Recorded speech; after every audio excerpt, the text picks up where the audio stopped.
அன்பு நண்பர்களே, அனைவருக்கும் இனிய வணக்கங்கள். நான் உங்கள் எஸ்டி திருநாகரசு. அரசனை நம்பி புருஷனை கைவிட்ட கதையாக என்ன அப்படின்னு கேக்குறீங்களா? இதுவும் அரசியல் கதை தாங்க. அண்ணா திராவிட முன்னேற்ற கழகத்திலிருந்து சில சட்டமன்ற உறுப்பினர்கள், முன்னாள் நாடாளுமன்ற உறுப்பினர்கள், முன்னாள் சட்டமன்ற உறுப்பினர்கள், தற்போது மாவட்ட கழக செயலாளராக இருந்தவர்கள், அதாவது அண்ணா திராவிட முன்னேற்ற கழகத்தில் உயரிய பதவியில் இருந்த நிறைய பேர் பாத்தீங்க அப்படின்னா, தாவேக்கான்ற ஒரு கட்சி ஆட்சிக்கு வந்த ஒரே காரணத்துக்காக இங்க அனுபவித்த பதவி சுகங்களை நாம் அங்கேயும் போய் அனுபவிக்கலாம் அப்படின்னு சொல்லிட்டு அவர்கள் அழையாமலே, நல்லா புரிஞ்சுங்க, அவர்கள் அழைக்காமலே அழியா விருந்தாளியாக சென்று அந்த கேட்டு முன்னாடி அடிச்சு பிடிச்சு ஓடி போயிட்டு அந்த கட்சியில சேர்ந்தாங்க. அப்படியே வாழ்நாள் சாதனை. அதாவது ஒரு தியேட்டர்ல போயிட்டு ஒட்டுமொத்த கூட்டமா போயிட்டு அந்த டிக்கெட்டை வாங்கிட்டா என்ன மாதிரியான ஒரு சந்தோஷம் வருமோ அது போலவே இந்த கூட்டத்துல பூந்து கேட்டை உடைச்சு கிடிச்சு ஒரு பிளாக் டிக்கெட் வாங்கிட்டு அந்த தியேட்டர்ல போய் உட்கார்ற சுகம் இருக்கு. எப்பா, வாழ்நாளோட முக்கியமான கட்டத்தை அடைஞ்சிட்டேன் அப்படின்ற மாதிரி இவர்கள்லாம் ஒரு மிகுந்த சந்தோஷப்பட்டுட்டு இருந்தாங்க. இனி தாவேக்கா தான் ஆட்சி அதிகாரத்தில் இருப்போகுது, நாம ஆட்சி இருக்கிற கட்சியோட நம்ம தொடர்ந்து பயணிக்க போகிறோம் அப்படின்ற ஒரு நிலையில மிகவும் தெம்பா போனாங்க. ஆனா இன்னைக்கு இருக்கிற நிலைமை பாத்தீங்க அப்படின்னா அவங்களோட நிலைமை மிகவும் கவலைக்கிடமா இருக்கிறது அப்படின்றதான் உண்மையான விஷயம். யார் ஒருவரும் பொதுவா சொல்ற அரசியல் தவிர்த்து இருந்த இடத்திற்கு துரோகம் செய்துவிட்டு ஒரு புதிதாக ஒரு இடத்துக்கு போனாங்க அப்படின்னா அங்க இருக்கிறவங்களுக்கு தான் முதல் மரியாதை கிடைக்கும். நீங்க எப்பயுமே ஒண்ட வந்த பிடாரி தான், ஊர் பிடாரியை உங்களால விரட்டவே முடியாது என்பது இப்ப இந்த தாவேக்கால இணைந்தவர்களுக்கு முக்கியமான செய்தி. அதாவது தகுந்த மரியாதை கூட கிடைக்கிறது கிடையாதான். இந்த ஏண்டா போனோமோ அப்படின்ற மாதிரி ஒரு வெறுத்து, வாழ்க்கையே வெறுத்து தங்களுடைய இத்தனை ஆண்டுகள் அரசியல் வாழ்க்கையில சின்ன பசங்கிட்டலாம் நம்ம இந்த மாதிரி அரசியல் செய்யணுமா அப்படின்ற நிலைமைக்கு இங்க இருந்து போன நிர்வாகிகள்லாம் புலம்ப ஆரம்பிச்சுட்டாங்களாம். என்ன அப்படின்னு பாத்தீங்க அப்படின்னா, மிகுந்த மன வருத்தத்துல ஏன் தான் நம்ம இந்த முடிவு எடுத்தோமோ, நம்ம வாழ்க்கையில இது நாள் வரலும் ஒரு முன்னணி தலைவராகவும் முக்கியமான கட்டத்துல சட்டமன்ற உறுப்பினராகவும் அமைச்சராகலாம் இருந்திருக்கிறோம். அம்மா முன்னாடி எவ்வளவோ கை கட்டி நம்ம குனிஞ்சு இருந்தாலும் எடப்பாடியார் வந்தப்பறம் நம்மள எவ்வளவு மரியாதை நடத்திட்டு இருந்தாரு. ஆனா நம்ம ஆட்சி அதிகாரம் இருக்கு, நம்ம வாரிசுகளுக்கு பதவி வேணும், நம்ம கான்ட்ராக்ட் எடுத்து சம்பாதிக்கணும், நம்மளுடைய தொழில்கள்லாம் வந்து எந்த பாதிப்பும் அடையக்கூடாது, மேலும் ஒப்பந்ததாரர்களா இருக்கிறவங்க போயிட்டு நம்ம சேர்ந்துட்டா நம்மளுக்கு ஒரு வாரியமும் நம்மளுக்கான கான்ட்ராக்ட் எல்லாம் கிடைக்கும் அப்படின்னு சொல்லிட்டு ஒரு நப்பாசையில போய் சேர்ந்தாங்களாம்.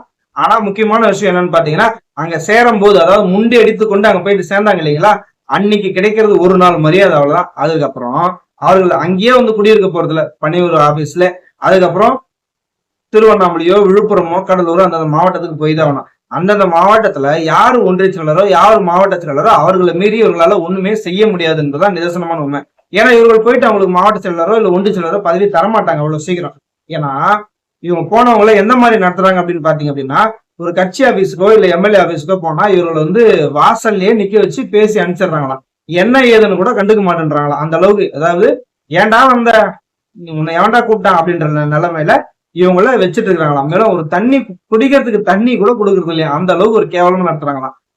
இவங்களுடைய அனுபவத்துல நாங்க அதிமுக இந்த பதவியெல்லாம் இருந்தோம்பா, எங்களோட ஆலோசனையை கேட்டுக்குங்கப்பா, இந்த மாதிரிலாம் செய்யலாமா அப்படின்னும் போது, ஐயோ பெருசு கம்னரு, எங்க கட்சி என்ன சொல்லுதோ அதை தான் நாங்க செய்வோம், நீ வந்து பூமர் மாதிரி தேவையில்லாம பேசிட்டு இருக்காத, கட்சியில வந்தோம்னா கம்முன்னு ஜம்முன்னு இருக்கணும், அதை விட்டு நீ எங்களுக்கு வந்து அட்வைஸ் பண்ற வேலை எல்லாம் இருக்கக்கூடாது அப்படின்னு சொல்லிட்டு சின்ன பசங்கெல்லாம் இப்ப முன்னாள் அதிமுகவினரை கேலி கிண்டல் பண்றாங்களா. அதாவது உட்காரத்துக்கு சேர கூட கொடுக்காத நிலையில மிகுந்த மன வருத்தத்தை உண்டாக்கிட்டு வர்றாங்களாம். சரி, இதெல்லாம் போது, நம்ம அசிங்கப்பட்டாலும் பரவாயில்ல, இந்த வாரியத்துல எதனா ஒண்ணு வாங்கிடணும்பா, இல்ல கான்ட்ராக்ட் எதனா வாங்கிடணும்பா, இல்ல உள்ளாட்சி தேர்தல தங்களுக்கோ இல்ல தங்களுடைய வாரிசுகளுக்கோ பதவி கண்டிப்பா வாங்கிடணும்பா, அசிங்கப்பட்டாலும் பரவாயில்ல அப்படின்ட்டு இதெல்லாம் தள்ளிக்கிட்டு போனாலும் திரு புஷியானந்த் அவர் என்ன சொல்லியிருக்காருன்னு பாத்தீங்க அப்படின்னா, வரப்போகின்ற உள்ளாட்சி தேர்தல்ல எங்கள் விஜய் மக்கள் மன்றத்துல 20-30 ஆண்டுகளாக பயணித்தவர்களுக்கு தான் முதல்ல முன்னுரிமை தரும் அப்படின்னு சொல்லிட்டு ஒரு இடியை இறக்கினதுல இருந்து இவர்களால சோறு தண்ணி கூட சாப்பிட முடியலையா. அவ்வளவு கேவலமான ஒரு மனநிலையில் இருக்கிறாங்களா. என்னடா இது வாழ்க்கை, நம்ம எப்படி இருந்தோம், ராஜா மாதிரி இருந்த இடத்துல விட்டு நமக்கு கூஜா மாதிரி நம்மளை எவனும் மதிக்க கூட மாட்டேன்றான், வாழ்க்கையில எடுத்த மிகப்பெரிய தப்பான முடிவு இதாதான் இருக்கும் அப்படின்ற நிலைமையில புலம்ப ஆரம்பிச்சிட்டாங்களா. மறுபடியும் அங்க போனா அதிமுக நம்மளை சேர்த்துக்கோங்களா, இல்ல எடப்பாடியார் எந்த மாதிரி மனநிலையில் இருக்கிறாரு ஒண்ணுமே தெரியலையாப்பா, ஏன்பா அங்க வந்தோம், நம்ம ஆளுங்கட்சியாளனா கூட ஒரு மரியாதையோட கம்பீரமாவோட மாவட்டத்துல நம்மளுக்கு கீழே 1000-2000 பேர் நிர்வாகிகள் வேலை செஞ்சுட்டு இருப்பாங்க, இப்ப தேவையில்லாம இங்க வந்து மாட்டிக்கணுமே அப்படின்னு சொல்லிட்டு புலம்புறாங்களா. அதாவது இருக்கிற இடத்துலயும் இருக்க முடியாம, போன இடத்துலயும் இருக்க முடியாம, மறுபடியும் அதிமுக வந்தா என்ன மரியாதை தருவாங்கன்னு தெரியாம என்ன மாதிரியான மனநிலை அப்படின்ற மாதிரி, அதாவது அரசனை நம்பி புருஷனை கைவிட்டுட்டு என்ன பண்றதுன்னு தெரியாம சில பேர் விழி பெருகி நிக்கிறாங்களாம். இது மத்தவங்களுக்கும் ஒரு முன்னுதாரணமா இருக்குன்னு நினைக்கிறேன். மீதி இங்க இருந்து போறவங்களுக்கு தகுந்த மரியாதை கிடைப்பதில்லைன்றது உறுதிப்படுத்தப்பட்ட தகவல், இது சத்தியமான தகவல். ஆகவே இங்கிருந்து அங்க போயிட்டு தகுந்த மரியாதை கிடைக்கல அப்படின்னு சொல்லிட்டு போயிட்டு திரும்பி வந்து இங்க சேர்றதுக்கு அது இங்கேயே இருந்துட்டு போயிடலாம். இங்க புதியவர்களுக்கு வாய்ப்பு கிடைக்கிறது. அண்ணா திராவிட முன்னேற்ற கழகம் மீண்டும் புத்துணர்ச்சியோட வருகிறது என்பது மிக மகிழ்ச்சியான செய்தி. நன்றி.